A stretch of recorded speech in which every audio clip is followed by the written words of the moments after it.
মুমিনদেরকে বলা হয়েছে তোমরা কখনো হতাশ হবে না, কারণ তাকদীর লেখা হয়ে গেছে, হতাশার কোনো কারণ নাই। একটা প্রবণতা আমরা সমাজে দেখছি আত্মহত্যার। ইয়াং জেনারেশনকে আমরা নসিহত করব যে ভুলেও নিজের জীবনকে বিসর্জন দিতে যাবেন। আল্লাহ রাব্বুল আলামিন আপনাদেরকে সৃষ্টি করেছেন তার ইবাদত করার জন্য এবং তার জমিনে তার দিনটাকে প্রতিষ্ঠা করার জন্য। খেলায় খেলায় আপনার জীবনটা নষ্ট করবেন না, ঠিক আছে ভাই? আল্লাহ বোঝার তৌফিক দান করেন। তো কলম সৃষ্টি করার পরে কিয়ামত পর্যন্ত সব লেখা হয়ে গেছে। এখন আমাদের এই পৃথিবীতে তো মানুষ ছিল না, ছিল? এদিকে মনোযোগ দেন। এই পৃথিবীতে কি আগে মানুষ ছিল? এই পৃথিবীতে আগে কি ছিল তাহলে বলেন? হ্যাঁ, মাশাআল্লাহ। এই পৃথিবীতে আগে কি ছিল? এখন ওরা নাই? সবার সাথেই কিন্তু একটা করে আছে। কমপক্ষে কয়টা করে? সবার সাথে কমপক্ষে একটা করে। আর কোন কোন জায়গা আছে যেখানে জিনের বড় বড় আখড়া আছে। পৃথিবীতে যে জায়গাগুলো থেকে ইসলাম বিরোধী অপতৎপরতাগুলো চলে, ওখানে জিনের আখড়া বেশি। কথা বুঝতে পারছেন? তো জিন জাতিকে আল্লাহ পাক ধ্বংস করে দিয়েছেন তাদের পাপের কারণে, আল্লাহ দ্রোহিতার কারণে, অবাধ্যতার কারণে। এখন আল্লাহ রাব্বুল আলামিন ইরাদা করলেন পৃথিবীতে আমাদেরকে সৃষ্টি করবেন, মানে মানুষকে সৃষ্টি করবেন।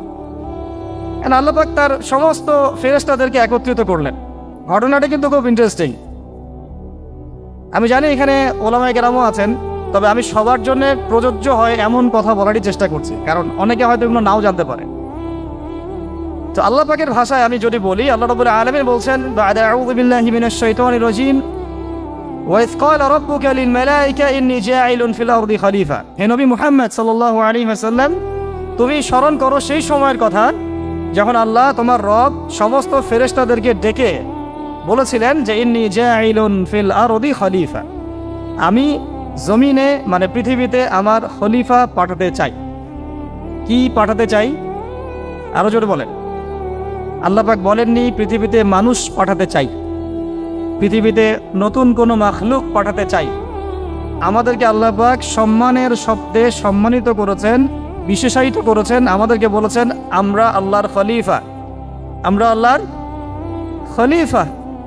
এখন আমরা আল্লাহর খলিফা, কিন্তু পৃথিবীতে মানুষ খিলাফা শব্দ সহ্য করতে পারে। হ্যাঁ, কি অদ্ভুত না? এটা কোরআনের কি শেষের দিকে আছে না প্রথম দিকে আছে?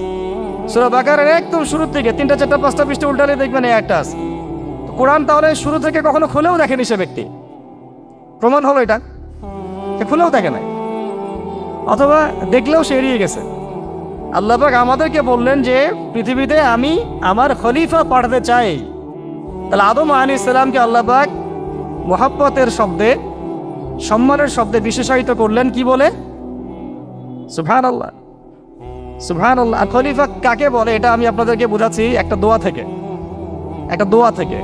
এই যে গাড়িতে করে আমরা বাসা থেকে আসলাম বা যখন কোনো সফরে যাই, আমরা একটা দোয়া পড়ি, সুবহানাল্লাযী সাখখারা লানা হাযা ওয়া মা কুন্না লাহু মুকরিনিন ওয়া ইন্না ইলা রাব্বিনা লামুনকালিবুন। এতটুকু তো পড়ি নাকি?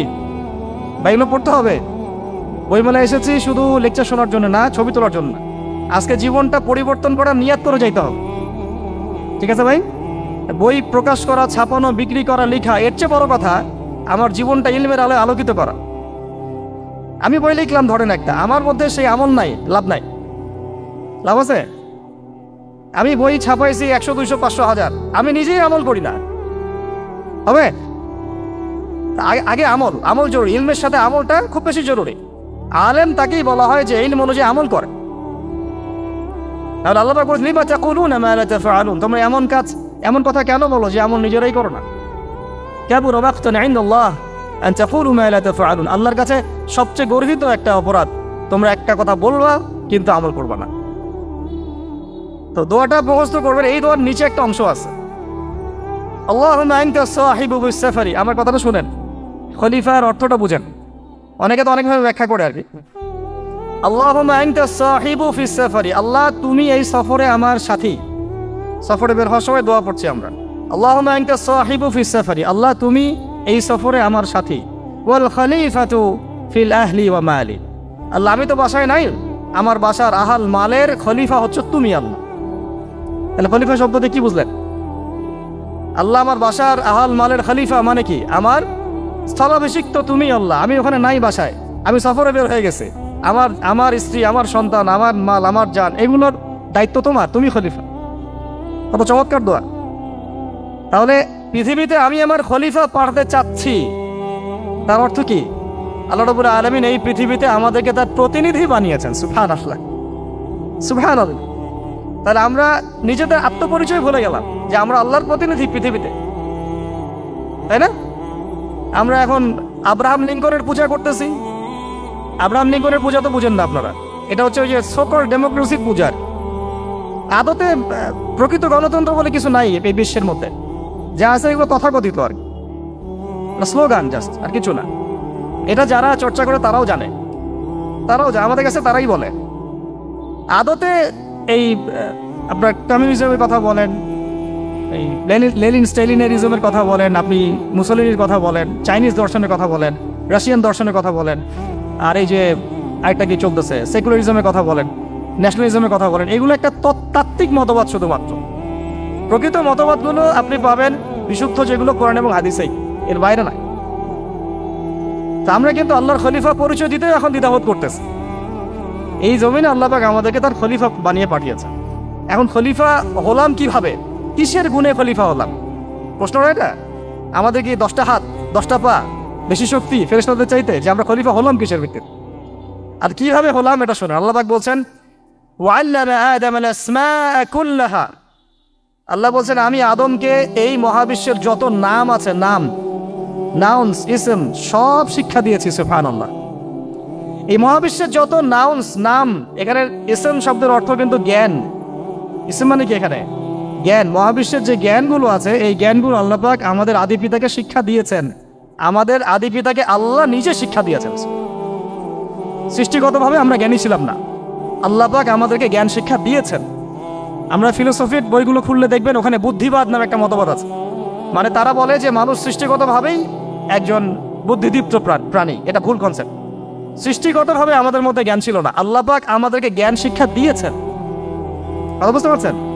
একটা মতবাদ তাদের আছে অভিজ্ঞতাবাদ, মানে মানুষ অভিজ্ঞতা থেকেই শিখে। আরেকটা আছে সমন্বয় মতবাদ, আপনারা তো এগুলো অনেকে পড়েছেন হয়তো। এর বাইরে যে একটা মতবাদ আছে যে আল্লাহর পক্ষ থেকে ওহী ভিত্তিক মানুষ জ্ঞান শিখে, এই মতবাদ কোনো দার্শনিকের বইয়ে স্থান পেল না। কি আফসোস, কি আফসোস। অথচ মুসলিম ঘরের দার্শনিক তারা। আমরাও পড়েছি ভাই, 4 বছর এই কারণে গেলেই। কি আফসোস, আল্লাহ পাকের ওহীর পক্ষ থেকে যে জ্ঞান আসতে পারে এইটা কনসেপ্টই নাই। অথচ এখানে কোরআনে আল্লাহ পাক বলছেন ওয়াল্লামা আদামা আল-আসমাআ কুল্লাহা, আমি আল্লাহ আদমকে সমস্ত নাম শিক্ষা দিয়েছি। সুবহানাল্লাহ। এরপরে এই যে জ্ঞান আদম আলাইহিস সালামকে আল্লাহ পাক শিক্ষা দিলেন, এর ফলশ্রুতিতেই আল্লাহ পাক বললেন যে ওয়াইয কুলনা লিল মালাইকা উসজুদু লি আদম, হে ফেরেশতারা তোমরা এখন আদমকে সিজদা করো। কি ফেরেশতাদেরকে দিয়ে আল্লাহ পাক আমাদের পিতাকে সিজদা করালেন কিসের মানদণ্ডে? কিসের কারণে? জ্ঞানের কারণে। জ্ঞানের কারণে ফেরেশতাদেরকে আল্লাহ পাক বললেন যে এই নামগুলো বলে দাও তো তোমরা। তারা বলতে পারলো না, তারা বললো লা ইলম আল্লাহুম্মা লা ইলমা লানা ইল্লা মা আল্লামতানা। আল্লাহ আমাদের তো সেই জ্ঞান নাই, শুধু ওইটুকু জ্ঞান আছে যা আপনি আমাদেরকে শিখিয়েছেন। তখন আল্লাহ পাক বলেছিলেন যে আমি যা জানি তোমরা তা জানো না। আমি কি বলি নাই যে আমি আসমান জমিনের গায়েবের সব খবর জানি? তখন আল্লাহ বললেন যে তোমরা সবাই সিজদা করো আদমকে। তাহলে আমাদের পিতাকে খলিফা করা হলো, জ্ঞান শেখানো হলো, আল্লাহ পাক নিজে শেখালেন, ফেরেশতা মণ্ডলীদের দিয়ে সিজদা পর্যন্ত করালেন। কিসের মানদণ্ডে?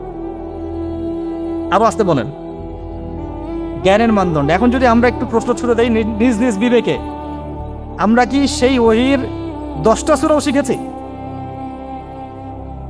10টা পারা কি পড়া হয়েছে কখনো? 10টা সূরারও কি অর্থ জানি? অনেকে তো 10টা আয়াতের অর্থ জানি না। আমরা কি সেই ওহীর 10টা হাদিস শিখেছি? তাহলে আমরা কোথায় সম্মান খুঁজতেছি? পশ্চিমাদের কাছে? বলেন। সত্যি সবচেয়ে আফসোস লাগে আমার একটা জিনিস, যে মুসলিমরা আমরা এখন আমাদের আত্মপরিচয় ভুলে যাচ্ছি, আর আল্লাহ পাক আমাদেরকে যেখানে সম্মান রেখেছে ওইখানে সম্মান না খুঁজে আমরা অন্যের দাসত্বের সম্মান খুঁজতেছি। আল্লাহ আমাদেরকে বোঝার তৌফিক দান করে।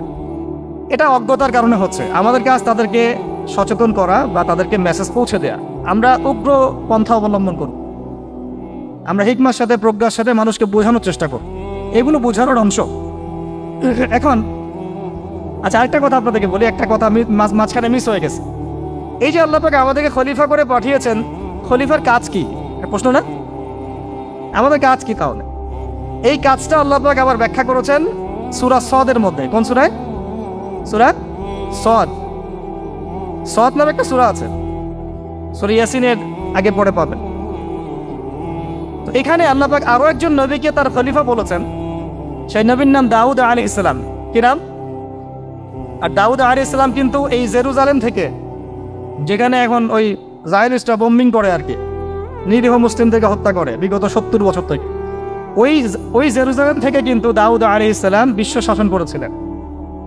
তার পরবর্তীতে তার সন্তান সুলাইমান আলাইহিস সালামও কিন্তু ওখান থেকেই বিশ্ব শাসন করেছিলেন। আর এখনকার বনু ইসরাইল দাবিদার এই জায়নিস্টরা, তারাও কিন্তু ওই ফিকিরই করছে, ওখান থেকে তারা বিশ্ব শাসন করতে চায় এবং তারা মনে করে তাদের একজন মাসিহ আসবে, সেই মাসিহ আসলে তারা বিশ্ব শাসন করবে। আমরা সেই মাসিহের নাম জানি মাসিহুদ দাজ্জাল। কি নাম?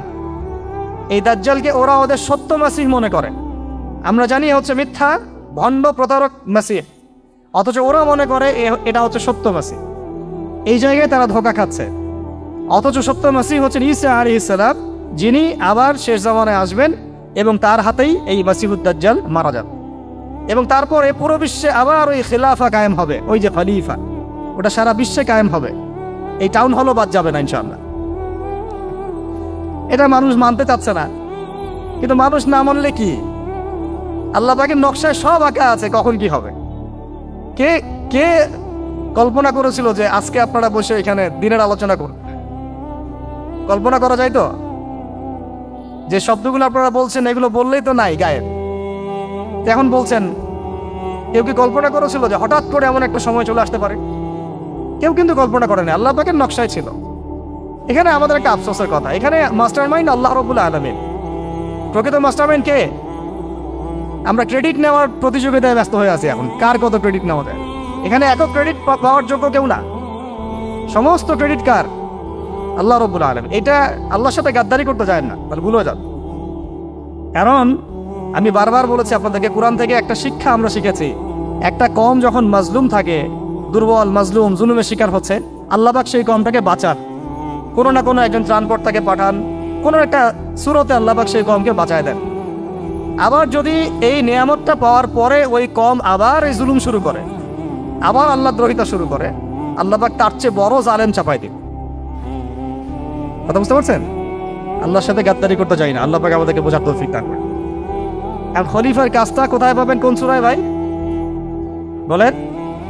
সূরা সদে আল্লাহ পাক দাউদ আলাইহিস সালামকে খলিফা সম্বোধন করে বলছেন, ইয়া দাউদ। কি চমৎকার আহ্বান! ইয়া দাউদ, হে দাউদ, ইন্না জাআলনাকা খলিফাতান ফিল আরদ। দেখো, আমি আল্লাহ তোমাকে পৃথিবীতে খলিফা করেছি। কি করেছি? খলিফা করেছে। তোমার কাজ কি শোনো, ফাহকুম বাইনান নাসি বিল হক। বোঝার চেষ্টা করেন একজন খলিফার কাজ কি। খলিফা মানে আল্লাহর প্রতিনিধি, জমিনে যে দায়িত্বশীল, অন্য মানুষের উপরে যে দায়িত্বশীল, তার কাজ ফাহকুম বাইনান নাসি বিল হক, মানুষের মাঝে ন্যায় বিচার প্রতিষ্ঠা করবে, এটা তোমার কাজ। তাহলে এখন যারা আমরা এই জায়গায় আছি বা ভবিষ্যতে আসব, আরো কাল আগাতে থাকবে, সময় আগাতে থাকবে, নতুন নতুন নেতৃত্ব আসবে, সবার ফাংশন একটাই, ফাহকুম বাইনান নাসি বিল হক। আমাদের কাজ হবে মানুষের মাঝখানে কি করা? ন্যায় বিচার, বিচার ফয়সালার ক্ষেত্রে ইনসাফ করা, ন্যায় বিচার করা। তো ন্যায় বিচার তো এখন জাদুঘরে আছে নাকি? হ্যাঁ, কোনো কোনো ক্ষেত্রে আমরা চাই না যে ন্যায় বিচার জাদুঘরে যাক, আমরা চাই আবারও ন্যায় এবং সাম্যের সমাজ প্রতিষ্ঠা। ইনশাআল্লাহ এরপর থেকে আমরা কোনো অন্যায় সহ্য করব না। ইনশাআল্লাহ এরপর থেকে আমরা কোনো জল্লাদতন্ত্র কায়েম করতে দিব না। আমাদের যা আছে তাই নিয়ে প্রতিবাদ হবে ইনশাআল্লাহ। কারণ এখনকার প্রজন্ম প্রতিবাদের ভাষা বুঝে। এখন যদি আপনারা আবার সেই প্রাচীন জুলুমের তন্ত্রে মন্ত্রে ফিরে যান, তাহলে আল্লাহর গজব চলে আসবে, বড় গজব। তো খলিফার কাজ কি ভাই? কি কাজ বললাম বলেন? মানুষের মাঝখানে ন্যায় বিচার প্রতিষ্ঠা করা। আচ্ছা, আরো আছে, আয়াত শেষ হয় নাই। আল্লাহ পাক বলছেন, ওয়ালা তাত্তাবিউল হাওয়া। আর ন্যায় বিচার করতে গিয়ে নিজের দাসত্ব মানে প্রবৃত্তির অনুসরণ করো না। ন্যায় বিচার করতে গিয়ে নিজের প্রবৃত্তির অনুসরণ করো না, মন গড়া বিধানের অনুসরণ করো না। আমার মামা, আমার চাচা, আমার খালু পার করে দিও না। প্রবৃত্তির অনুসরণ মানে কি? মন যাচাই তাই করো না। ন্যায় বিচার করতে গিয়ে আল্লাহ পাকের বিধান মেনে চলো। আর সূরা মাইদাতে আল্লাহ পাক বলেছেন আয়াত নাম্বার 44, 45, 47-এ, ওয়ামান লাম ইয়াহকুম বিমা আনজালাল্লাহ ফাউলাইকা হুমুল কাফিরুন। যারা আল্লাহ পাকের হুকুম অনুযায়ী বিচার ফয়সালা করে না তারা কাফের। 45-এ গিয়ে আল্লাহ বলছেন ওয়ামান লাম ইয়াহকুম বিমা আনজালাল্লাহ ফাউলাইকা হুমুল ফাসিকুন। যারা আল্লাহ পাকের বিধান অনুযায়ী বিচার ফয়সালা করে না এরা ফাসিক, পাপাচারী। 47 নম্বর আয়াতে গিয়ে আবার বলছেন ওয়ামান লাম ইয়াহকুম বিমা আনজালাল্লাহ ফাউলাইকা হুমুজ জালিমুন। যারা আল্লাহর হুকুম বিধান অনুযায়ী বিচার ফয়সালা করে না এরা জালেম। তো কাফেরও বলেছেন আল্লাহ, ফাসিকও বলেছেন, জালেমও বলেছেন। তাহলে বিচার ফয়সালা করার ক্ষেত্রে আল্লাহ পাকের বিধানকে সর্বোচ্চ অগ্রাধিকার দিতে হবে। নিজের প্রবৃত্তির অনুসরণ করা যাবে না। যদি করে তাহলে কি হবে? ইউদিল্লাকা আন সাবিলিল্লাহ, তাহলে এটা তোমাকে আল্লাহর রাস্তা থেকে সরায় নিয়ে যাবে। এর ফলে কি হবে? জেনে রাখো, ইন্নাল্লাযীনা ইউদিল্লুনা আন সাবিলিল্লাহ লাহুম আযাবুন শাদীদ বিমা নাসু ইয়াউমাল হিসাব। এটা পরে দেয়, নিশ্চয়ই যারা আল্লাহ পাকের সরল পথ থেকে বিচ্যুত হয়ে গেছে তাদের জন্যে কাল কিয়ামতের মাঠে আছে আযাবুন শাদীদ। আযাবুন শাদীদ মানে কঠিন কঠিন যন্ত্রণাদায়ক শাস্তি, এই কারণে যে তারা কিয়ামতের দিনটাকে ভুলে গিয়েছে। শাদীদ এর অর্থটা কি এটা বোঝার জন্য আপনাকে সূরা হাদীদ পড়তে হবে। কোন সূরা? আসলে কোরআনের আয়াতগুলো হচ্ছে আকাশের তারার মতো। তারা দেখবেন আকাশের, তারা দেখাও সুন্নত। ইসলাম তো রসকসহীন ধর্ম না রে ভাই, সবকিছুই আছে এখানে। আসলে আমরা জানি না বলে আমরা মনে করি যে এখানে কোনো বিনোদনই নাই, তাই না? এই গান বাজনা না করলে কি হয়, মন শান্তি হয়, এরকম একটা ভাব। যদি আপনি কোরআনের ভিতর ঢুকে যান আপনার হৃদয়ে এমন নূর আসবে, এমন তৃপ্তি আসবে যে ওগুলো আপনার শুনতে ইচ্ছা করবে না। আপনি কান বন্ধ করে ফেলবেন, নিজেই বলতেই হবে না। এখন কিছু নতুন ইসলামিস্ট আসছে, তারা এগুলোকে ইসলামের অন্তর্ভুক্ত বলে মনে করার দাবি করতেছে যে এগুলো তো নিষেধ নাই, এগুলো তো নিষেধ করা হয় নাই। কতটুকু জানেন ইসলাম সম্পর্কে? আপনি না জেনে কেন কথা বলেন? নবী সাল্লাল্লাহু আলাইহি ওয়াসাল্লাম রাস্তা দিয়ে হাঁটছেন, ওই সময় তো অনেক পূজা অর্চনা ইত্যাদি হতো মক্কায়। তো এখানে ঢাক ঢোলের শব্দ আসছে। নবী সাল্লাল্লাহু আলাইহি ওয়াসাল্লাম নিজের 2 আঙ্গুল কানের মধ্যে ঢুকিয়ে দিলেন, দিয়ে পাশে একজন সাহাবী তাকে জিজ্ঞাসা করছেন হাঁটতে হাঁটতে হাঁটতে হাঁটতে, তুমি কি এখন আওয়াজ শুনতে পাচ্ছ? সাহাবী বলেন, না ইয়া রাসূলুল্লাহ, এখন আওয়াজ শুনতে পাচ্ছি না। তখন তিনি কান বের করলেন। এটা নবীর সুন্নত। আর আমরা নবীর সুন্নতকে উল্টাই দিচ্ছি কিভাবে দেখেন, আমাদের কানেই এখন ইয়ারফোন। উনি যেটা শুনে কান বন্ধ করতেন ওইটা আমরা কানে ঢুকায় রাখছি একবার। আল্লাহ আমাদেরকে বোঝার তৌফিক দান করেন। দেখেন আমরা তো সবাই পাপী। আমার মনে হয় না আমরা কেউ নবী সাল্লাল্লাহু আলাইহি ওয়াসাল্লামের সুপারিশ ছাড়া পার পাবো, এমনটা মনে হয় না আমার। সবাই পাপী, আপনি আমি আমরা সবাই।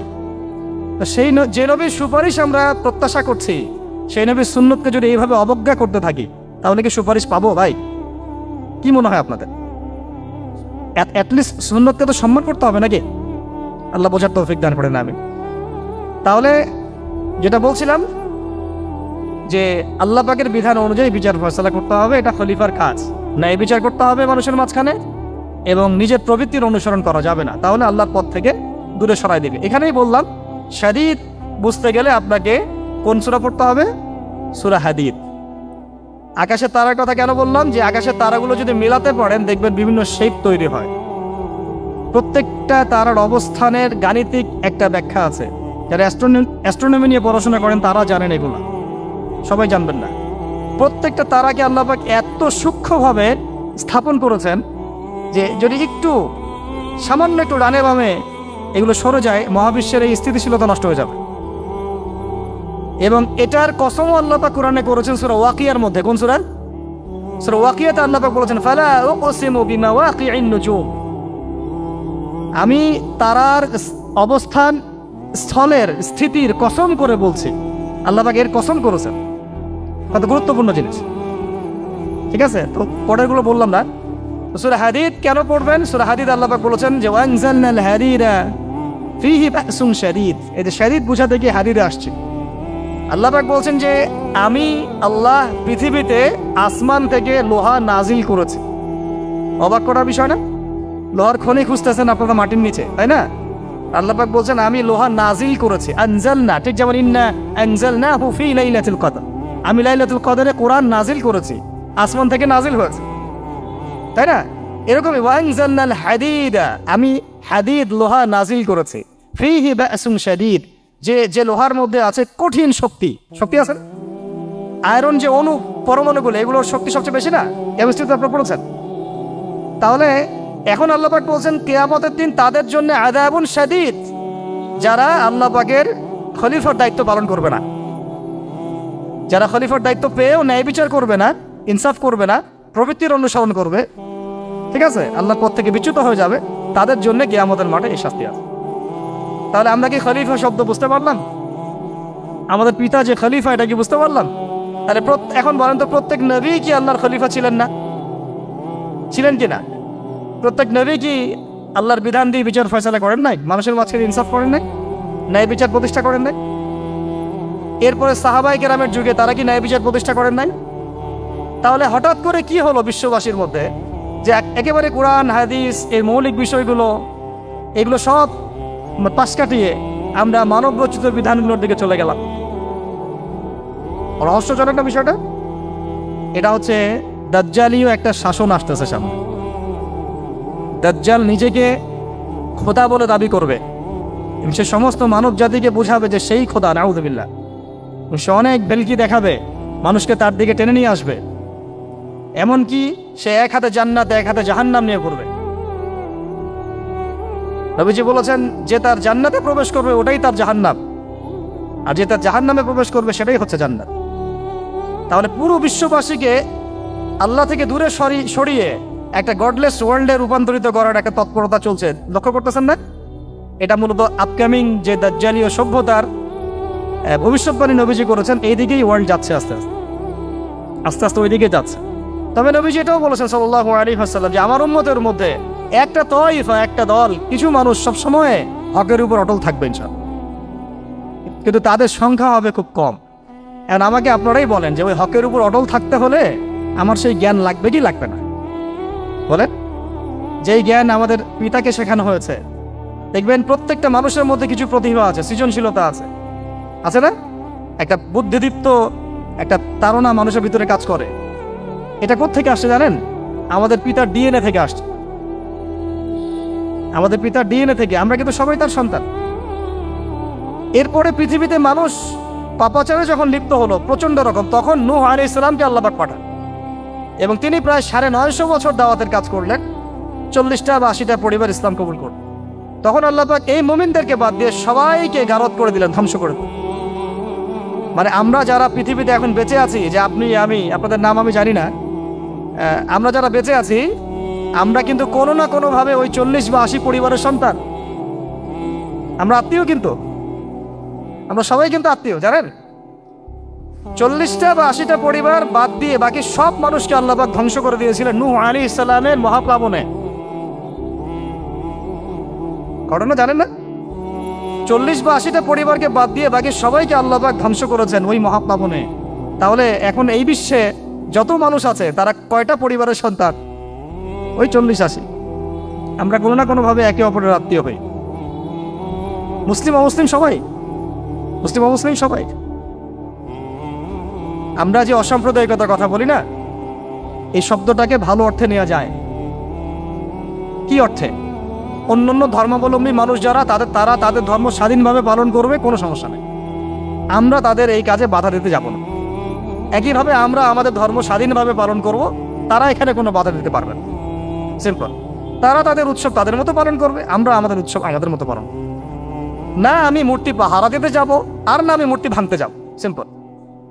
আমি পাহারাও দিতে যাব না, ভাঙতেও যাব না। সিম্পল। আমরা কি কুরবানিতে তাদেরকে বলতে পারবো ভাই আসেন আমার বাসায় দাওয়াত খান?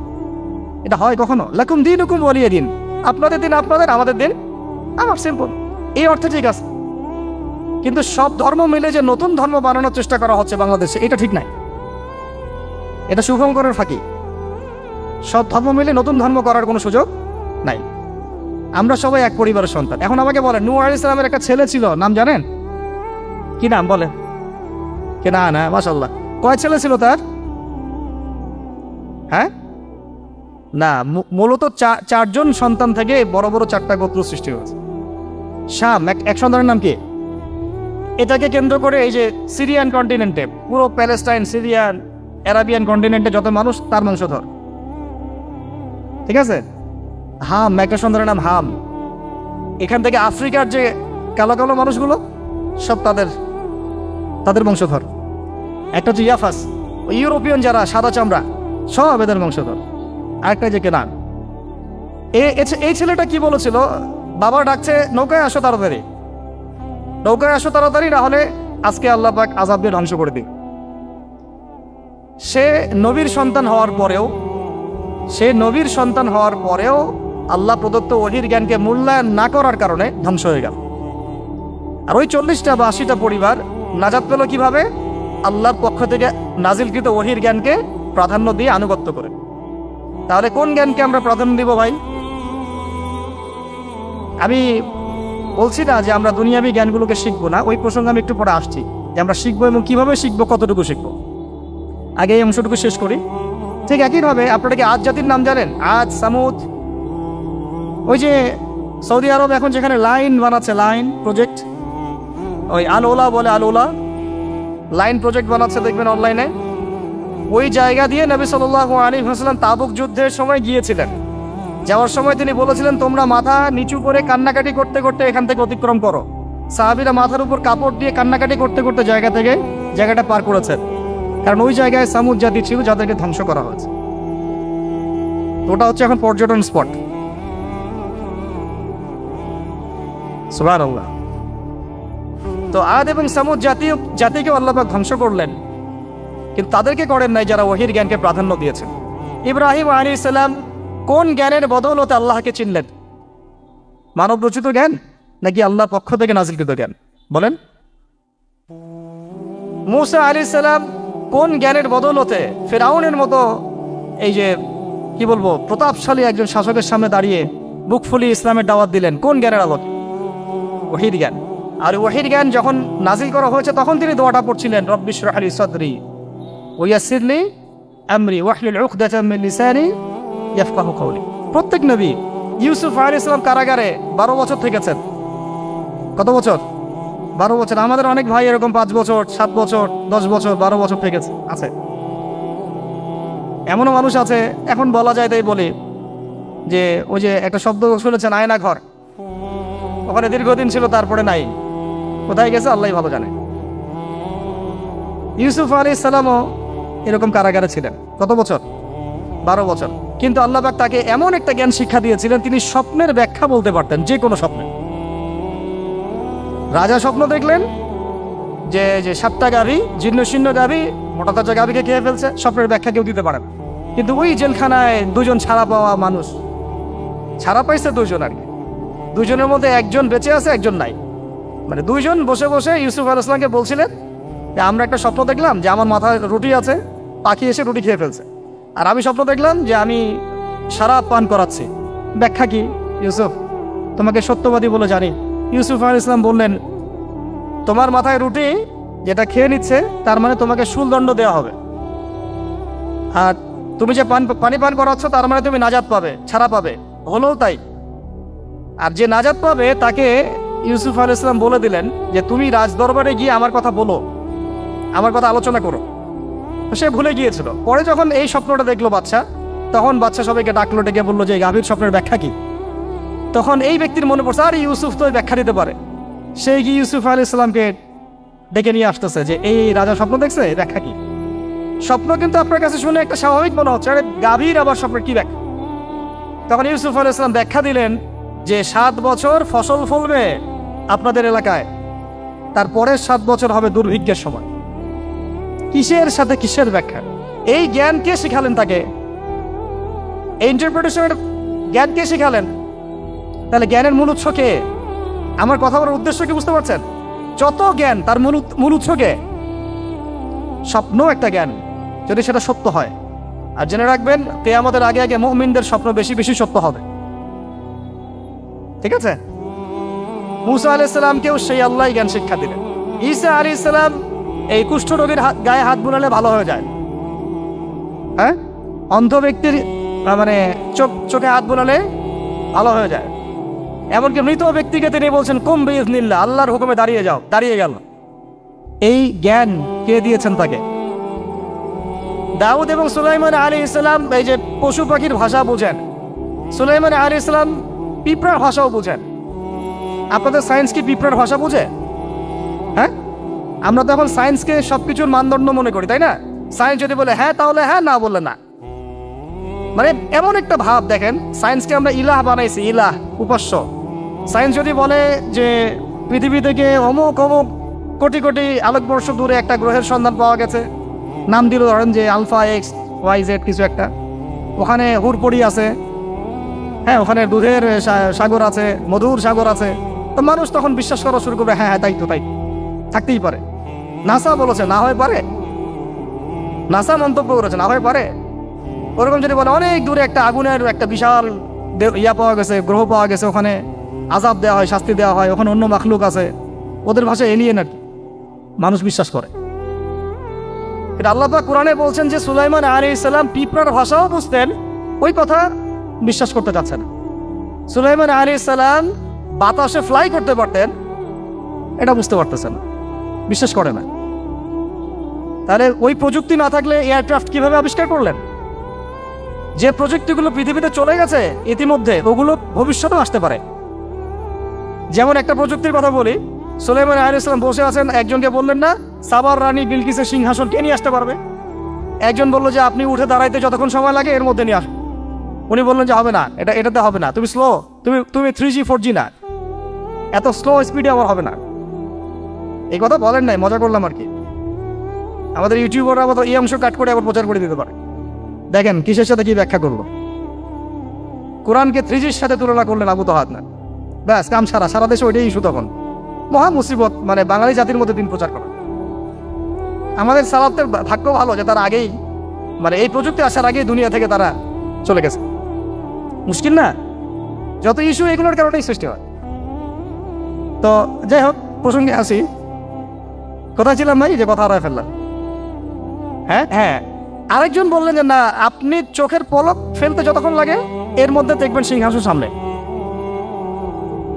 সুবহানাল্লাহ, কি প্রযুক্তি বলেন! এই প্রযুক্তির সামনে কি বিশ্ববাসী যেতে পেরেছে? দেখেন সুলাইমান আলাইহিস সালামের বাতাসে ফ্লাই করাটা কিন্তু এখন পৃথিবীতে খুব কমন হয়ে গেছে। আমরা সবাই ফ্লাই করতেছি বাতাসে, তাই না?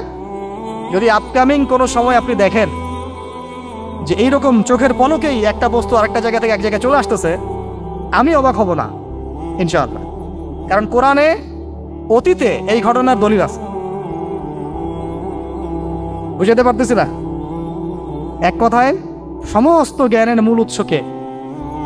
এরপরে আসেন, অত আর লম্বা করছি না, আমাদের নবী মুহাম্মদ সাল্লাল্লাহু আলাইহি ওয়াসাল্লাম আসেন, আমরা তো তার উম্মত।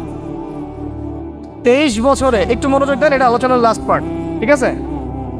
23 বছরে তিনি পুরো জাহেলিয়াতকে পরিবর্তন করে দিয়েছেন। কত বছরে? 23 বছর। আপনারা কি জানেন যে আইয়ামে জাহিলিয়াতে আসলে কি কি সমস্যা ছিল? কেন ওই যুগটাকে আমরা জাহিলিয়াত বলি?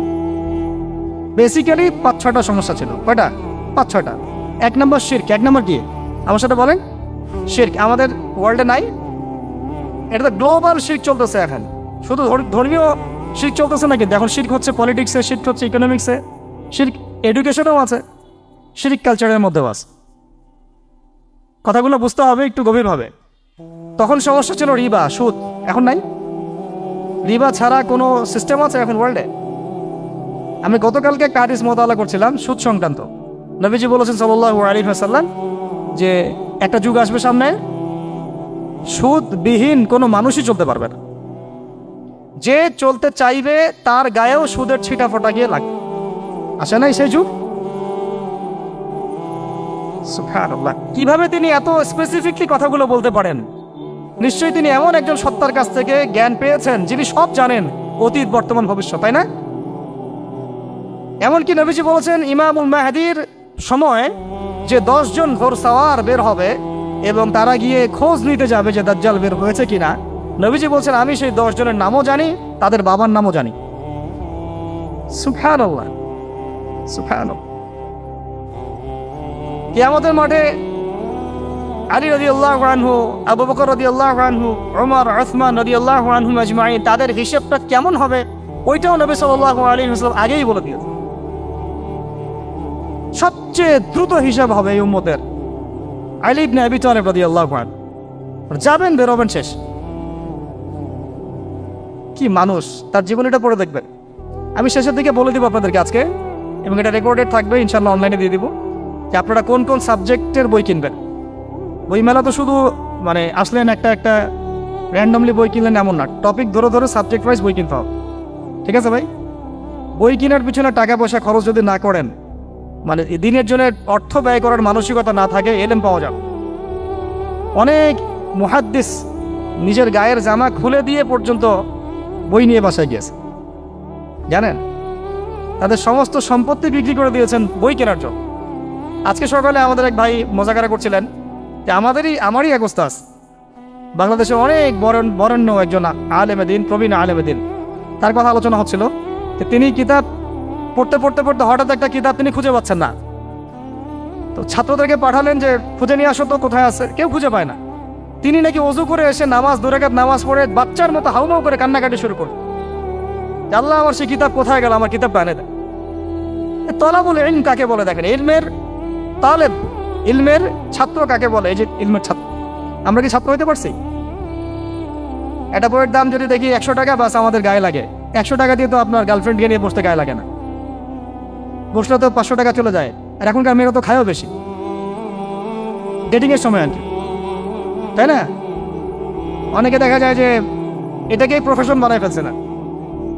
জিনা থেকে বাঁচতে হবে, জিনা থেকে বাঁচতে না পারলে কলবে আল্লাহ নূর আসবে না। আল্লাহ পাক আমাদের কথাগুলো বোঝার তৌফিক দান করেন, আমিন। জিনা, আবার বলছি, জিনা থেকে বাঁচতে হবে, অন্যথায় কলবে নূর আসবে না। আল্লাহ পাক আমাদেরকে বোঝার তৌফিক দান করেন, আমিন। কোথায় ছিলাম ভাই? বলেন। 1 নাম্বার কি ছিল? শিরক। 2 নাম্বার রিবা, সুদ। ওইটা বলতে গিয়ে হাদিসটার কথা বলেছিলাম। এই সুদটা কি এখন বেশি না কম? এখন সুদ মানুষ খাচ্ছে, যুক্তিও দিচ্ছে যে এই যুগে এখন সুদ না খাইলে কি চলে? একদিন একটা মসজিদে বয়ান করছিলাম, তো মসজিদে বয়ানের মাঝখানে একজন দাঁড়ায় গেল, দাঁড়ায় আমাকে বলছে যে ওস্তাদ, হুজুর বুঝলাম আপনার সব কথা ঠিক আছে, এখন আমার 1 লাখ টাকা ধার লাগবে, আমি কোত্থেকে নিব? বলেন, আসলে উত্তর দিবেন কি? হ্যাঁ, সুদের ক্ষতিকর বিষয়গুলো যেমন বলতে হবে, সুদবিহীন ব্যাংকিং সিস্টেম এবং অর্থনৈতিক ব্যবস্থাও তো চালু করতে হবে। সেটা কি? সেটা হচ্ছে যাকাত। সেটা কি? যাকাত, সাদাকা এবং কর্জে হাসানা, এগুলো তো চালু করছি না আমরা শুধু কথা বলছি তাত্ত্বিক যে সুদ হারাম। আমিও তো অনেক জায়গায় বলছি, কারণ বলতে হচ্ছে, না আপনারা জানাতে তো হবে। সুদের পাপের সবচেয়ে নিম্ন শাখা হচ্ছে মায়ের সাথে জেনা করা, সর্বোচ্চ শাখা হচ্ছে আল্লাহ এবং তার রাসূলের সাথে যুদ্ধ করা। একটা হাদিস বুখারীতে এরকমও আসছে, বুখারীতে কি তিরমিজিতে, আমি রেফারেন্সটা ভুলে যাচ্ছি, তবে হাদিসটা সহিহ। নবী সাল্লাল্লাহু আলাইহি ওয়াসাল্লাম বলেছেন, যে ব্যক্তি 1 দিরহাম সুদ খায় সে যেন 36 বার জেনা করবে। আর আপনারা তো জানেন, এটা আমার বলার দরকার নাই, 4 শ্রেণীর মানুষকে নবী অভিশাপ দিয়েছেন, যে নিজে খায়, তারপরে যে সুদ দেয়, যে লিখে রাখে, যে সাক্ষী থাকে। আমি বলতে যাচ্ছি, আইয়ামে জাহিলিয়াতে এই সুদটা ছিল, আমাদের এই বর্তমান ওয়ার্ল্ড অ্যাফেয়ার্সে নাই। বাংলাদেশ একটা কান্ট্রি হিসেবে চিন্তা করবেন না, আপনি গ্লোবালি চিন্তা করবেন, কারণ এখন একটা দেশ স্বতন্ত্রভাবে চলতে পারে না।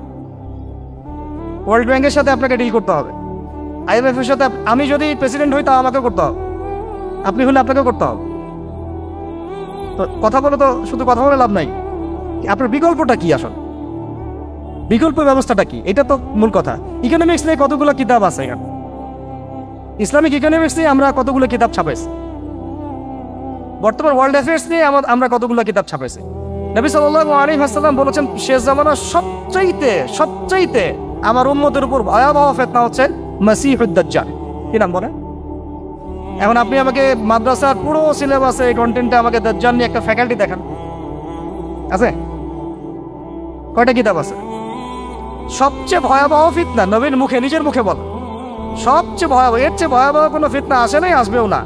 তো এখন আপনি আমাকে বলেন যে এই ফিতনা সংক্রান্ত কতগুলো কিতাব আপনার কাছে আছে বাসায়, বলেন। তাহলে গ্যাপস আছে না আমাদের মধ্যে? গ্যাপ ফিল আপ করতে হবে। কথাগুলো বলার উদ্দেশ্য হচ্ছে গ্যাপটা ফিল আপ করা। তো এই রিবার সমস্যাটা এখনো আছে। আল্লাহ পাক আমাদেরকে রিবা মুক্ত জিন্দেগি দান করেন আমি। এবং আমি রিকোয়েস্ট করব বিনয়ের সাথে যে আমাদের ঊর্ধ্বতন কর্তৃপক্ষ যারা আছেন, শুধু একটা কাজ করেন না, একটা কাজ একটা বছর করেই দেখেন না কি হয়।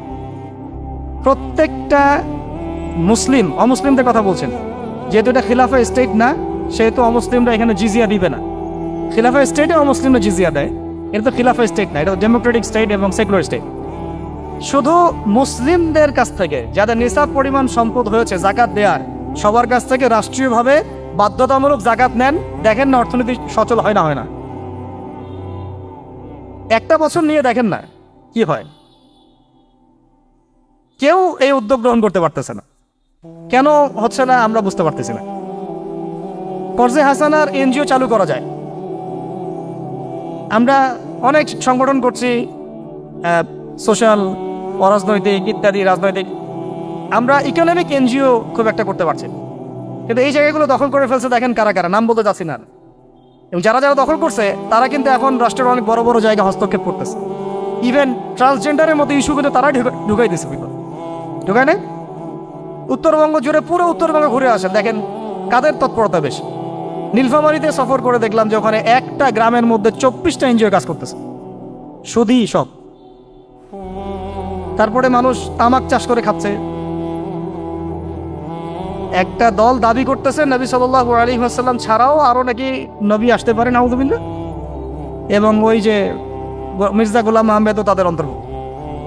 মানুষ ওই দলের নাম লিখাচ্ছে চাকরির জন্য, ব্যবসা করতেছে তারা দেশের মধ্যে। আরে ভাই, শুধুমাত্র তাত্ত্বিক কথাবার্তা না, আমাদের সংগ্রামটা কিন্তু বহুমুখী। শুধু ইলম অর্জন তো একটা বেসিক জিনিস, এই বেসিকটাই এখনো হচ্ছে না আমাদের। ইলম অর্জনটা বেসিক জিনিস, এটাই হচ্ছে না। এরপরে আপনার অর্থনীতি সমৃদ্ধ করা, সংস্কার করা, সমাজ সংস্কার করা, রাজনৈতিক অঙ্গনগুলোর মধ্যে যে অরাজকতা, এগুলোকে সংস্কার করা, কত কাজ আমাদের। কিন্তু আমরা কিন্তু একটা জায়গাতেও স্থির নাই। ইভেন একটা মাসালাতেও আমরা এক জায়গায় আসতে পারতেছি না, ঐক্যবদ্ধ হতে পারতেছি না। আমরা খুবই ব্যাকডেটেড চিন্তা করতেছি এই জায়গাতে। অথচ আমাদের উচিত ছিল এই প্রবলেমগুলোকে আরও 30-40 বছর আগে সলভ করা। তাহলে এখন হয়তো আপনি ভালো কিছু পেতেন। আমাকে একটা প্রতিষ্ঠান দেখা যেখানে নুরানি থেকে নিয়ে, মানে নুরানি থেকে দাওরা বা ক্লাস নার্সারি থেকে মাস্টার্স, এরকম সিলসিলায় ইসলামিক শিক্ষা এবং জেনারেল শিক্ষাকে একত্রিত করে একটা সিলেবাস মেনটেন করে পড়ানো হচ্ছে। আমাকে কয়েকটা প্রতিষ্ঠানের নাম বলেন, আমি ওখানে আমার মেয়েকে ভর্তি করাবো। আমাকে দেন, রেডিমেড দেন, আমার ছেলেকে ভর্তি করাবো। আমরা ফিকির করতেছি না। এটা হওয়া উচিত ছিল বিগত 30 বছর আগেই। আমি আপনাদেরকে বলি যে প্রকাশনা সংস্থার ভাইরা আছেন অনেকে এখানে। ধরেন আমাদের রংপুরের কোনো ভাই আপনাদেরকে পুরো 1 বিঘা জমি দিল, বা ধরেন 5 বিঘা জমি দিয়ে দিল, ঠিক আছে? আর আমরা সবাই মিলে দেশবাসীর কাছ থেকে টাকা কালেক্ট করে একটা কনস্ট্রাকশন দাঁড় করে প্রতিষ্ঠান দাঁড় করালাম, একেবারে অনার্স, মানে নুরানি থেকে নিয়ে, মানে প্লে গ্রুপ থেকে নিয়ে মাস্টার্স, এরকম ফ্যাকাল্টি আর করলাম। এখন ভাই আপনারা যারা বই প্রকাশ করতেছেন, আমাকে কি আপনারা বই দিতে পারবেন? প্রত্যেকটা ক্লাসে আমি কোন কোন বই পড়াবো পারবেন? আমাকে কি সিলেবাস দিতে পারবেন? কথা বলেন। প্লে গ্রুপে কোন কোন বই পড়াবো আমাকে দেন। নার্সারিতে দেন, STD 1-এ দেন, 2-তে দেন, 3-তে দেন, 5-এ দেন। এভাবে আপনি আমাকে ক্লাস 10 পর্যন্ত দেন। তারপরে কি আপনি আমাকে অনার্স, মাস্টার্স, এই ফ্যাকাল্টিগুলো আলাদা আলাদা, এগুলো কি ইউনিভার্সিটি আদলে আপনি কি আমাকে সাজা দিতে পারবেন? আমরা জায়গা দিব, টাকা দিব, প্রতিষ্ঠান করে দিব। প্রকাশনা সংস্থা থেকে কি আমরা এতটুকু পেতে পারি? তাহলে কাজের ক্ষেত্র আসলে কোনগুলা? আজকে আদনান ভাইয়ের একটা বই নিয়ে পড়তেছেন, কালকে অমুক ওস্তাদের একটা বই নিয়ে পড়তেছেন, আজকে এইটা, কালকে সেইটা। কনস্ট্রাকটিভ পড়াশোনাটা কোথায়? ধরেন এই যে আমাদের এক ভাই, পরিচিত ভাই, ওই ভাই যদি বলে যে আমি ভাই একসময় দিনের পথে ছিলাম না, এখন ইসলামের পথে আসছি, তো আমি এখন আলেম হইতে চাই। কি হইতে চাই? আলেম হইতে চাই, কিন্তু আমার মাদ্রাসায় পড়ার কোনো সুব্যবস্থা নাই। আচ্ছা, এখন কি তাকে আমরা 5 বছর বা 10 বছরের মধ্যে আলেমের সমপর্যায়ে নিয়ে যেতে কি পারবো? সেই সিলেবাস কি আমার কাছে আছে? বলেন। অথচ বিশ্বাস করেন, আরবি ভাষা না জানলে কেউ কোরআন জানতে পারবেই না। আমি এখন এটা শক্ত করে বলি যে কোরআন শেখা যেমন ফরজ, আরবি ভাষাটা শিক্ষা করাও ওয়াজিব। এখন আমাদের 80% জেনারেল শিক্ষিত ছেলে পেলে কিভাবে আরবি শিখবে? কিভাবে তারা আকীদা শিখবে? কিভাবে তারা কোরআনের তাজবিদ শিখবে, তাদাব্বুর শিখবে, তাফসির শিখবে, হাদিসের এরাব দেওয়া শিখবে, ইবারত পড়া শিখবে, কিভাবে তারা নাহু সরফের জ্ঞান অর্জন করবে, কিভাবে তারা উসুলের জ্ঞান অর্জন করবে, কিভাবেই বা তারা বড় বড় ধরেন ফেকা শাস্ত্রের জ্ঞান, তারপরে এদিকে উসুলে হাদিসের জ্ঞান, তাফসিরের জ্ঞান, আরো বড় বড় ফ্যাকাল্টিগুলো, কিভাবে তারা বড় পর্যায়ের আলেম হবে আমাকে বলেন। প্রোডাক্ট দেন, প্রোডাক্ট, এবং এমন এমন আলেমের প্রোডাক্ট যে আলেমরা সারা ওয়ার্ল্ডকে ডিল করতে পারে, মানে ইন্টারন্যাশনাল স্কলার। এখান থেকে যাবে ইউকেতে গিয়ে দাওয়াতি কাজ করে আসবে, অস্ট্রেলিয়ায় গিয়ে দাওয়াতি কাজ করে আসবে, মালয়েশিয়ায় গিয়ে দাওয়াতি কাজ করে আসবে, আন্তর্জাতিক মানের আলেম আমরা কি জেনারেল শিক্ষিত ব্যাকগ্রাউন্ড থেকে তৈরি করতে পারবো? পারছি কি? আর আপনারা আমাকে বলেন তো ভাই, যে কত পার্সেন্ট মানুষ জেনারেল শিক্ষিত আর কত পার্সেন্ট মানুষ মাদ্রাসায় শিক্ষিত? কাদের পরিসংখ্যানটা বেশি? তারা কি, তাদের কোনো অবদান রাখার কোনো সুযোগ নাই? এখন যদি এই ক্লাসিক্যাল পড়াশোনা না হয়, ইলমের এই গভীরতায় না যায় এবং বড় বড় ওলামায়ে কেরামদের সোহবতে তারা না আসে, তাহলে কিভাবে তারা বিশুদ্ধ ইসলাম শিখবে আর প্রচার করবে আর প্রতিষ্ঠা করবে? তো প্রশ্ন কিছু করে গেলাম। আজকে প্রশ্নগুলো রেখে যাচ্ছে এই কারণে, যেগুলো নিয়ে আপনারা ভাববেন যে আপনারা আমাকে একটা ইসলামিক ইউনিভার্সিটি করার মতো বইপত্র আমাকে বানায় দেন না। দায়িত্ব নেন কেউ, আপনারা সবাই মিলে দায়িত্ব নেন। আমি এখানে একটা স্কুল আছে আমাদের ছোট্ট, তহাজিন নুরাইন ইসলামিক স্কুল। এই স্কুল আমরা করেছি প্লে, নার্সারি, কেজি 1, 2, 3, 4, 5 এতটুকু। ট্রাইলিঙ্গুয়াল, মানে বাংলা মিডিয়াম, আর Bangla medium English version, medium না ইংলিশ ভার্সন, আর অ্যারাবিক। এই সিলেবাসটুকু করতে, এই 8টা ক্লাসের সিলেবাস করতে আমাকে 7 দিন 8 দিন একেবারে বাংলা বাজার ঘাটাঘাটি করে, ওই আমরা আগে তো ইংলিশ মিডিয়ামে পড়াশোনা করতাম, ওই অক্সফোর্ডের বই ঘাটাঘাটি করো, ব্রিটিশ কাউন্সিলের বই ঘাটাঘাটি করো, তারপরে ওদের ম্যাথামেটিক্স, ওদের সায়েন্স, আবার এই মাদ্রাসার অ্যারাবিক, আবার এই সরকারি কারিকুলামের বই, এগুলো ঘাটতে ঘাটতে ঘাটতে একটা সিলেবাস আমরা দাঁড় করাতে পারছি। মাত্র 5টা ক্লাস পড়তে পারবে। এরপরে এটা করতে গিয়ে যে দেখলাম যে আসলে এগুলোর যে এত ঘাটতি আছে বাজারে, রেডিমেড কোনো প্রোডাক্ট এগুলোর নাই। ঘুরে ফিরে কি সেই আমরা ওই একই জিনিসই চর্চা করতে থাকবো, নাকি আমরা একটু বহির্বিশ্বে যেভাবে দিন প্রচার হচ্ছে এই মান দিতে পারি? এটা আমাদের উচিত না করার কাজটা? হ্যাঁ, এটা তো আমাদের হাতে রাষ্ট্রীয় ক্ষমতা নাই, থাকলে না হয় উপরের লেভেল থেকে এগুলো করা যায়, খুব সহজ। বরং উপরের লেভেলে যারা আছেন তারা তো আরো ট্রান্সজেন্ডার ঢুকাচ্ছেন, আপনারা তো এলজিবিটি ঢুকাচ্ছেন। তাহলে এই কাজগুলো কাদের করতে হবে? তাহলে বেসরকারিভাবে করতে হবে। এখন আমরা যারা বইকে ভালোবাসি, জ্ঞানকে ভালোবাসি, আল্লাহকে ভালোবাসি, রাসূলকে ভালোবাসি, চাই যে আমরা যা করছি আমাদের পরের প্রজন্মটা মানুষের মতো মানুষ হোক। কাজ কি কম না বেশি আমাদের বলেন? সেই ক্ষেত্রে কাজগুলো কিন্তু ওইভাবে হচ্ছে না ভাই। একটা বিষয়ের বই সবাই ছাপাচ্ছি, কেন? কি দরকার আছে? একটা বিষয়ের বই আমি সবাই ছাপাচ্ছি। একটা জিনিস, একটা হিস্ট্রির একটা কিতাব অনেকগুলো প্রকাশনী আপনারা করতেছেন, একই বই ফাইজুল কালাম সবাই করতে আছে। একটা বই তাসাউফ আত্মশুদ্ধি অনেক প্রকাশনী করতেছে, কপি করতেছে। ভাই আমাদের কি কাজ? কি দুনিয়ার স্বার্থ উদ্ধার করা, না আমার দিনের কোনো খেদমত? আমার কথায় মাইন্ড করবেন না, আমি মাইন্ড করার মতো কথা বলছি না। আমি বলছি আপনাদেরকে আরো যেন কনস্ট্রাকটিভ হয় কাজগুলো। মানে আপনাদের সাথে আমি বসবো ইনশাল্লাহ আবার আলাদা করে, যে একটা আমাকে পুরো শিক্ষা ফর্মুলা আমাকে দিবেন, মানে প্রত্যেকটা ক্লাসের বই রেডি করে দিবেন, যাতে আমরা প্রতিষ্ঠান বানালেই একদম পুরা কমসে কম ক্লাস 1 থেকে 10 ঢেলে দিতে পারি, আমার পরিশ্রম করতে না হয়। ওখানে বাংলা মিডিয়ামের বই থাকবে, ইংলিশ মিডিয়ামেরও থাকবে, এবং অ্যারাবিক তো থাকবেই। একটা গঠনমূলক সিলেবাস, যেটা পড়লে আমার ছেলে মাশাআল্লাহ হাফেজও হবে, এদিকে মাশাআল্লাহ সে ইংরেজিতেও দক্ষ হবে, সায়েন্সেও দক্ষ হবে। এক পর্যায়ে যখন সে এসএসসি পাস করবে, সে দেখবেন যে যার রাস্তা বেছে নিচ্ছে। বেস আমি তাকে করে দিছি 10 পর্যন্ত। এখন সে ডক্টর হোক আর ইঞ্জিনিয়ার হোক, আর না হয় যদি আল্লাহর খলিফাই হয়, কোনো সমস্যা নেই। সমস্যা আছে? এটা দরকার ছিল ভাই, আরো 30 বছর আগে দরকার ছিল। আমরা যেটা পাই নাই, এটা আমাদের আফসোস। আর এই জেনারেল ব্যাকগ্রাউন্ড থেকে এইরকম জায়গায় উঠে এসে এই যে এইগুলো কথাগুলো বলা বা এই কাজগুলো করা, এগুলো সবাইকে হয়তো আল্লাহ পাক এভাবে কবুল নাও করতে পারে। এর পিছনে অনেক গল্প থাকে, অনেক হিস্ট্রি, অনেক ত্যাগ, অনেক আত্মত্যাগ, এগুলো সবাই হতে পারবে না। কিছু মানুষ বের হয়ে আসছে, ডক্টর জাকির নাইক তো সবাই হইতে পারে নাই, পারছে? তো এই জিনিসগুলো আমাদের বুঝতে হবে যে আমভাবে সবাই সবকিছু করতে পারবে না।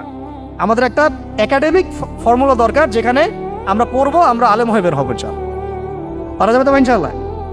আচ্ছা, অনেক গভীরে চলে গেছি, আপনাদেরকে মানে অনেক বেশি বিরক্ত করে ফেলতেছি আর কি। কথাগুলো বলার খুব মন চাচ্ছিল, তো বলে ফেললাম। আর আমরা চাচ্ছি কথাগুলো সবার কাছে পৌঁছাক, যাতে করে অন্তত বিভাগীয় শহরগুলা, অন্তত ঢাকা, রংপুর, রাজশাহী, মানে বড় বড় শহর আমাদের চট্টগ্রাম, কক্সবাজার ইত্যাদি ইত্যাদি বড় বড় শহরগুলোতে যদি একটা করে এরকম একটা করে প্রতিষ্ঠান থাকে, যেখানে আপনি পুরো জেনারেল শিক্ষা এবং ইসলামী শিক্ষা দুটোকে সমন্বয় করে এবং এই মানে দ্বিমুখী শিক্ষার মেরুকরণটাকে দূর করে একটা কনস্ট্রাকটিভ সিলেবাস দিতে পারেন, দেখবেন আজকে না হোক, আজকে থেকে 10 থেকে 15 বছর পরে আমাদের ছেলে মেয়েদের একটা প্রজন্ম আসবে, দেখবেন ইনশাআল্লাহ ওরা আমাদের চেয়ে অনেক ডিনামাইট হবে। এই যে আজকে অনেকগুলো আয়াত বললাম, অনেকে হয়তো জানেন না বা পড়েন নাই, ওরা বলতেই বুঝে ফেলবে কোন সূরায় আছে। হবে না? সম্ভব। আর যদি না করতে পারি তাহলে ঘুরে ফিরে ওই একই অবস্থা। ওইটা দিয়ে হবে না ভাই। এই মানে ইসলাম বিষয়টা কি, এটা এমন না যে কিছু অংশ নিলাম কিছু অংশ নিব না, এটা এমন না। নিলে ভাই নেওয়ার মতো নেওয়া লাগে। উদখুলু ফিস-সিলমি কাফা, একেবারে পরিপূর্ণরূপে দিনে প্রবেশ করে সিরিয়াসলি নেন। চান্স তো একটাই। আল্লাহ পাক আমাদের কথাগুলো বোঝার তৌফিক দান। আর আমাদের সন্তানদের সাথে তো আমরা এটা হতে দিতে পারি না। আমরা না হয় অনেক সময় নষ্ট করে ফেলছি। আমরা এই টাউন হলে বসে চা খাইছি, আড্ডা মারছি একসময়, স্কুলে পড়ার সময়, কলেজে পড়ার সময়। এবং এখানে কি হয় না হয় আমি খুব ভালো করে জানি। এবং আমাদের সময় এমন কিছু হতো না যেটা এখন হোমোসেক্সুয়ালিটি, এখন এখানে হোমোসেক্সুয়ালিটি হয়। তাহলে বলেন এগুলো আমাদের জিম্মাদারি না? আচ্ছা, অন্তত রংপুরের শহরে এইরকম উদ্যোগ নিতে পারবেন কারা কারা? হাত তুলেন দেয়। আমি যে কথাগুলো বললাম, কার কার সাহস আছে? এগুলো তাত্ত্বিক কথা বলে চলে গেলে কাজ হবে না। বইমেলা একবার হয়েছে, এরপরের বইমেলা না হয় আপনাদের প্রতিষ্ঠানের ক্যাম্পাসে করবেন, সমস্যা কি? রংপুরে অন্তত পক্ষে এরকম একটা ক্যাম্পাস গড়ে তোলেন, যার যা আছে তাই নিয়ে নামেন। কারো অর্থ থাকলে, কারো জমি থাকলে, কারো বুদ্ধি থাকলে, কারো প্রকাশনা সংস্থা থাকলে, কারো টিচার প্যানেল থাকলে আসেন রংপুরে একটা কিছু করে দেখাই। আর সবাই যদি তাকায় থাকি একজনের দিকে যে আদনান ভাই করবে, অমুক ভাই করবে, তমুক ভাই করবে, তারা তো হলো না। কারণ আমরা তো কারো উপর নবী হয়ে আসি নাই। সবাই মিলে হাত লাগালে তখন কাজ করা যাবে ইনশাআল্লাহ। এখন এই প্রতিষ্ঠানগুলোর দরকার আছে না নাই? এর গুরুত্বটা বোঝার যোগ্যতা আল্লাহ পাক আপনাদেরকে দান করেন, দোয়া করি আমি। তো ভাই আর লম্বা করতেছি না, আমি শেষের অংশটুকু বলে শেষ করে দিচ্ছি যে এই সুদ আর শিরক যেমন ওই সময় ছিল এখনও আছে। আর ওই আইয়ামে জাহিলিয়াতের সেই সুদ আপনি দেখলেন, এখন শিরক দেখলেন, মাদক আছে না নাই? আইয়ামে জাহিলিয়াতের মাদক, আইয়ামে জাহিলিয়াতের এই নারী জাতির অবমাননা আছে না সমাজে? নাই? ব্যাখ্যা করতে যাচ্ছি না, আপনারা জানেন সব। আর আইয়ামে জাহিলিয়াতে ছিল একটা গোত্রীয় হানাহানি, দ্বন্দ্ব, মারামারি, এখন সমাজে নাই? এটাই তো চলতেছে এখন সমাজে। তো এখন এই জাহেলিয়াতের সমাজটাকে মাত্র 23 বছরের মধ্যে আমাদের নবীজি চেঞ্জ করে দিয়েছে। কত বছর? এখন আপনারা আমাকে বলেন তো যে তিনি কি কোনো জাদু করছেন? তিনি কি কোনো জাদু দেখাইছেন সমাজে এসে? মানুষকে মারছেন? মানুষকে কি তিনি মানে কঠোর ছিলেন? তিনি, তার কাছে আল্লাহর ফেরেশতা আসতো, তিনি কি সেই শক্তি কাজে লাগায় একদম সমাজের মানুষকে জোর করে ইসলাম কবুল করাইছেন? তিনি কি করছেন 23 বছরে? এটা বলে শেষ করে দেব। তবে তার আগে শুধু এতটুকু বলবো, 23 বছর পরের মক্কাটাকে একটু দেখেন। 23 বছরের পরের মক্কাটাকে একটু দেখেন। ওই মক্কাতে কি কোনো শিরক আছে? হ্যাঁ, 23 বছর পরের মক্কা, ওখানে কি কোনো শিরক আছে? ওখানে কি কোনো সুদ আছে? কোনো মাদক আছে? বলেন, কোনো নারীর অবমাননা আছে? কোনো গোত্রীয় হানাহানি আছে? তার 23 বছরের মধ্যে পুরো সমাজটাই চেঞ্জ করলেন কিভাবে? জাদু তো করেন নাই, মানুষকে তো অত্যাচার করেন নাই, কটু কথাও বলেন নাই, এমনকি তিনি কারো গায়ে হাতও তোলেন নাই, তাই না? একটা কাজই তিনি করেছেন, সেটা হলো এই যে কোরআন এবং সুন্নাহর যে জ্ঞান, এই ওহীর জ্ঞানটাকে তিনি সবার মাঝখানে ছড়াই দিয়েছেন। এই তো কাজ। তারপরে সেই জ্ঞান যখন মানুষ শিখেছে, তার উপরে আমল করেছে, এবং সেই জ্ঞান এর উৎস আল্লাহ রাব্বুল আলামিন, তার কাছে আত্মসমর্পণ করেছে, নবীর কাছ থেকে আত্মশুদ্ধি অর্জন করেছে, এবং হালাল খেয়েছে, পরিবার গঠন করেছে, প্রজন্মকে তৈরি করেছে, সৎ কাজে আদেশ করেছেন, অসৎ কাজে নিষেধ করেছেন, প্রয়োজনে কখনো হিজরত করেছেন, কখনো মার খেয়েছেন, কখনো সবর করেছেন, কখনো বা জিহাদও করেছেন। এভাবে আস্তে আস্তে পুরো আরবের মধ্যে দিনটা প্রতিষ্ঠা হয়ে গেল। তাহলে মূল উৎসটা কি ছিল? জ্ঞান। মূল উৎসটা কি ছিল বলেন? জ্ঞান। আর এই জ্ঞানটার চর্চায় আমাদের সবাইকে করতে হবে। আল্লাহ পাক আমাদেরকে তৌফিক দান করে না। এর চর্চা করতে গেলে আমাদের সমাজে এখন দুইটা রাস্তা, এর বাইরে আপনি কোনো রাস্তা দেখবেন না, হয় মাদ্রাসা ব্যাকগ্রাউন্ড অথবা জেনারেল ব্যাকগ্রাউন্ড। এই তো সমন্বিত কোনো প্রচেষ্টা খুব বেশি দেখা যাচ্ছে। আজকে আমার কথা বলার মধ্যে একটা অন্যতম একটা গুরুত্বপূর্ণ পার্ট হচ্ছে সমন্বিত প্রচেষ্টা এখন থেকে নেওয়া উচিত। এতে আপনারা এগ্রি করেন না করেন না? যদি এগ্রি করেন তাহলে প্রত্যেকটা জায়গায় এরকম কিছু কিছু প্রতিষ্ঠান গড়ে তোলার চেষ্টা করেন। ইনশাআল্লাহ আজকে না হোক, আজকে থেকে 10-15 বছর পরে ফলাফল পাওয়া যাবে। ঠিক আছে ভাই? আল্লাহ পাক আমাদেরকে বোঝার তৌফিক দান করেন। শেষ করার আগে খালি কয়েকটা সাবজেক্ট বলবো। এখন যারা জেনারেল স্টুডেন্ট, আপনাদের তো মাদ্রাসায় যাওয়ার কোনো সুযোগ নাই, বা গেলেও আপনারা একাডেমিক্যালি পড়তে পারেন না। তাই আমি কয়েকটা সাবজেক্ট বলে দিচ্ছি, এই সাবজেক্টগুলো ধরে ধরে বই কিনবেন এই বইমেলা থেকে। ঠিক আছে? অন্তত প্রত্যেকটা সাবজেক্টের একটা করে বই কিনবেন। রাজি আছেন? রাজি নাই? অন্তত প্রত্যেকটা সাবজেক্টের একটা করে বই কিনবেন। সাবজেক্ট 1 নাম্বার হচ্ছে আল কোরআন। 1 নাম্বার কি? আপনাকে কোরআন তেলাওয়াত করা শিখতে হবে। কোরআন তেলাওয়াত শেখার কি বই আছে খুঁজে বের করেন। আর এটা একা শিখতে পারবেন না, এটা নিয়ে গিয়ে কোনো ওস্তাদের কাছে বসে পড়তে হবে। এটা খুব খেয়াল রাখবেন আপনারা। একা একা বই পড়ে কখনো আলেম হয়ে যাওয়া যাবে না, বরং তখন বিভ্রান্ত হওয়ার সুযোগ বেশি থাকে। বই থাকবে, এটা আপনার গাইডেন্স, কিন্তু আপনার একজন মুরব্বী আলেম লাগবে। যে কোনো কাজ মুরব্বীদের সাথে মশওয়ারা না করে করলেই সমস্যা।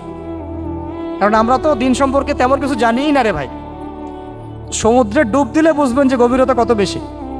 এখন আমরা ডুবই দেই নাই, এই জন্য মনে হয় যে আমি সবই জানি। ঠিক আছে? ডুব না দিলে আমার কাছে মনে হয় যে আমি তো সবই জানি। ডুব দিলে বুঝবেন যে আপনি কিছুই জানেন না, আমি কিছুই জানি না। 1 নাম্বার সাবজেক্ট ভাই কোরআনের তেলাওয়াত শিখতে হবে। রাজি আছেন তো ইনশাল্লাহ? তাহলে এই বইগুলো কিনেন। 2 নাম্বার হচ্ছে এই কোরআনের মানে ব্যাকরণ শেখার বইগুলো কিনবেন। কোরআনের ব্যাকরণ শেখার আরবি ভাষা সাহিত্যের বই কিছু কিনবেন। এই বইগুলো আপনাকে ওস্তাদদের কাছে গিয়ে পড়তে হবে। ঠিক আছে? এরপরে কিনবেন কোরআনের কিছু তাফসির, সহজ। মনে করেন একটা তাফসির নেন সহজ। কেউ মারিফুল কোরআন কিনেছেন, হয়তো কেউ সহজে অনুবাদ হয়েছে জালালাইন একটা কিনেছেন, কেউ হয়তো তাওজিউল কোরআন কিনেছেন। একটা তাফসির বাসায় রাখেন অন্তত। ঠিক আছে? এটা হলো 3টা। 4 নাম্বার হচ্ছে হাদিসের অন্তত একটা বই কিনেন আজকে। হাদিসের সহজ কিতাব কিনবেন। অনেকে দেখা যায় যে ভাই একেবারে হেদায়েত পেয়ে সহিহ বুখারী নিয়ে বসে যান। একেবারেই গলত কাজ আপনাদের, একেবারেই গলত কাজ। সহিহ বুখারী পড়তে গেলে 12 বছর সময় লাগে মানুষ। ওই লেভেলে যাইতে একটা মানুষের 12 বছর সময় লাগে। ওটা সবার প্রথমে ওটা খুললে তো আপনি হাদিস বুঝবেনই না। মনে হবে যে হাদিস কোরআনের সাথে সাংঘর্ষিক, এরকম মনে হবে। সহজ থেকে 1 লাফে কি আমরা ক্লাস 10-এ যাই? আগে তো ক্লাস 1-এ ভর্তি হয়েছেন, তাহলে হাদিসের শাস্ত্রে আসছেন, আগে বুখারী ধরতে গেলেন কেন? সবার আগে আপনি মৌলিক কিছু হাদিসে আরবাইন কিনেন, ফয়জুল কালাম কিনেন। আস্তে আস্তে আপনি বুলুগুল মারামে যান, রিয়াদুস সালিহিনে যান, মিশকাতে যান। আস্তে আস্তে আপনি তিরমিজি নাসাই করতে করতে সহিহ বুখারীতে যাবেন, সমস্যা নাই। ঠিক আছে? হাদিস আরেকটা বললাম, কটা হলো? 4টা-5টা। হ্যাঁ, আগে বলছি কোরআন, আরবি ভাষা সাহিত্য, তারপরে তাফসীর আর হাদিস। 4টা বলেছে। 5 নাম্বার হচ্ছে সিরাত। 5 নাম্বার কি? নবীর জীবনী যে পড়ে নাই সে নবীকে চিনে না। নবীর জীবনী না পড়লে না কোরআন বুঝতে পারবে না আর হাদিস বুঝতে পারবে। তো নবীর জীবনের অন্তত একটা বই কিনে যান এখান থেকে, অন্তত একটা। 60টা কি 70টা নবীর জীবনী আছে এই বইমেলাগুলোতে, খুলে দেখেন। আমার কাছে সবগুলোই আছে। এই চট্টগ্রামে ভাইরা যখন ছিলেন লালখানে কয়দিন আগে, আমি ভাইদের কাছ থেকে বই কিনেছি, নিজে কিনেছি প্রায় 70,000 টাকা একদিনেই। আর ওনারা আমাকে হাদিয়া দিয়েছেন মনে হয় আরো 30,000 টাকার হবে। তো এক পুরো বই ব্যাগ গাড়ি ভর্তি। তো প্রায় 60, আমি গুনে দেখলাম যে প্রায় 50 থেকে 60টা সিরাতের কিতাব আছে বাজারে। একটা তো কিনেন, অন্তত একটা সিরাতের কিতাব তো অন্তত কিনেন। তারপরে ইসলামের ইতিহাসের বই কিনেন। 6 নম্বর ইসলামের ইতিহাসের বই কিনেন।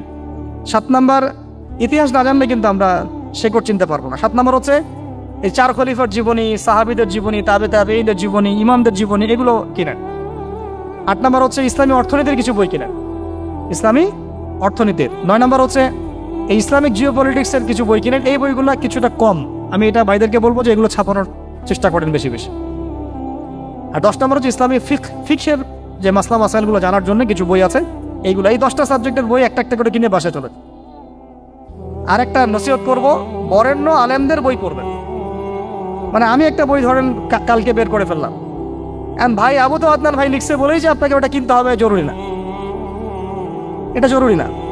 সবার আগে আপনি বড় বড় বরেণ্য আলেমদের বইগুলো আগে পড়বেন। তারপরে আপনার একটা মেজাজ এমনি তৈরি হয়ে যাবে যে কোনটা হক আর কোনটা বাতিল এটা আপনি নিজেই বুঝতে পারবেন তখন।